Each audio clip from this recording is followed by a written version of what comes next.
কয়েকজন বন্ধু মিলে পথ চলা শুরু করেছিল ব্যারাকপুর আনন্দপুরী এলাকার গিভেন ব্যাক নামে এক স্বেচ্ছাসেবী সংস্থা।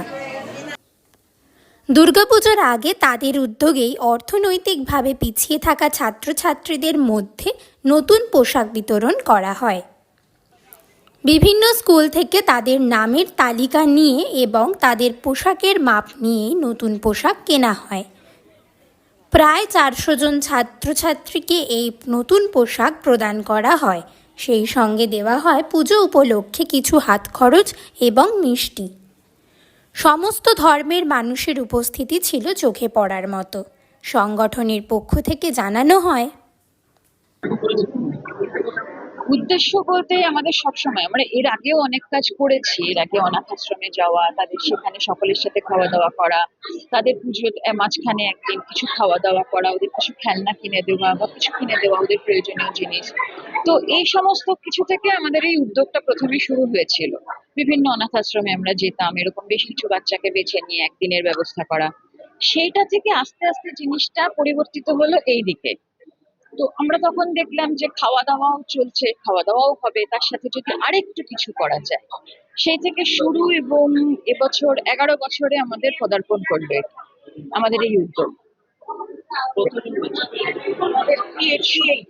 এবছর 388, মানে প্রায় 400 70-80 দিয়ে শুরু হয়েছে।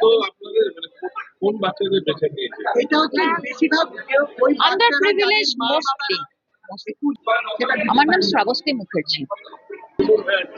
এটা হচ্ছে আমরা স্কুলে স্কুলে গিয়ে মানে হেডমাস্টারদের সাথে কথা বলে, হেডমিস্ট্রেসদের সাথে কথা বলে, ওই বাচ্চারা যাদের বাবা মারা কিছু দিতে পারে না বাচ্চাকে, একটা নতুন জামা কাপড় পাওয়া, ওনারা সবসময় পুরোনো জামা কাপড় পরছে যেগুলো ওরা পাচ্ছে বা ইয়েতে, তখন ওদেরকে বলা হলো কি আপনারা নামগুলো দেবেন যে বাচ্চারা মানে পায় না, তাদেরকে যাতে আমরা দিতে পারি। তো ওনারাই নাম বেছে দেয়।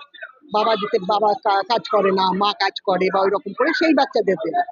আর আমাদের 3টে অনাথ আশ্রম আছে, সেই বাচ্চাদের দেওয়া হয়। একটা বৃদ্ধাশ্রম আছে, তাদেরকে। এইখানে তো দেওয়া হচ্ছে ছেলেদের প্যান্টস অ্যান্ড টি শার্ট, তারপর নতুন জামা। তারপর 40 টাকা দেওয়া হয়। শুরু করা হয়েছিল 20 টাকা দিয়ে, কেন আর সেটা করতে করতে এখন 40 টাকায় উঠেছে, যেটা হচ্ছে বাচ্চাদের ওরা মানে পুজোর দিন একটা কিছু, সে ফুচকা হলো, রোল হলো, যা কিছু হলো, যাতে নিজেরা খেতে পারে, এটা মা বাবারা দিতে পারে। এটার জন্যই এটা আমাদের। আমার নাম টিয়া ঘোষ। এই অনুষ্ঠানে উপস্থিত ছিলেন বিশিষ্ট শিশু রোগ বিশেষজ্ঞ ডাক্তার অমিত দেব। তিনি বলেন, এটার সবচেয়ে বড় জিনিস যেটা হলো, এটা শুরু হয়েছিল কিরকম, এখানে কয়েকজন বন্ধু মিলে ওরা এখানে গল্পগুজব করছিল। তখন ওনাদের মনে হলো যে আমাদের প্রত্যেকেরই একটা বা দুটো সন্তান, আমাদের প্রত্যেকেই অনেক আত্মীয় স্বজনের কাছ থেকে অনেক কাপড় পায়, তো সেটা ততটা প্রয়োজন নেই। তখন ওনারা মনে করলেন যে আমরা যদি এই বাড়তি টাকাটা একসঙ্গে জড়ো করে আমরা কিছু দুস্থ বাচ্চাদের কাপড় দিতে পারি পুজোর আগে, যারা কাপড় পায় না, সেই ভেবে নিয়েই এই উদ্যোগটা শুরু হয়। প্রথম দিকে 30 জন মতো মেম্বার ছিল, এখন মেম্বার অনেক সংখ্যায় বেড়েছে, এবং বেড়ে যাওয়ার জন্য যে টোটাল ফান্ড সেটাও অনেক বেশি কালেক্ট হয়েছে। হওয়াতে এই বাবদে 380-র উপরে বাচ্চাকে দেওয়া যাচ্ছে। এবং সবচেয়ে বড় কথা হচ্ছে যে এই উদ্যোগটাকে আমি একটা বলবো অভিনব এই জন্যই, কারণ এরা প্রত্যেকটা স্কুলে গিয়ে যারা দুস্থ, সেটা স্কুলের অথরিটির কাছ থেকে মাপকাঠি নিয়ে তাদেরকে সিলেক্ট করা হয়, এবং প্রত্যেকটা বাচ্চার বয়স এবং তার হাইট এগুলো জেনে নিয়ে অ্যাকর্ডিং টু চার্ট ক্যালকুলেশনস করে প্রত্যেকের জামা কাপড় কেনা এবং সেটাকে সুন্দরভাবে প্যাকিং করে তাদেরকে দেওয়া, এটা একটা অন্য মাত্রা পাওয়া যায়। সেটা শুধু দান নয়, সেটার মধ্যে ম্যানেজমেন্টের একটা এক্সেলেন্সি আসে। এই রূপটা একটা সাংঘাতিক জিনিস।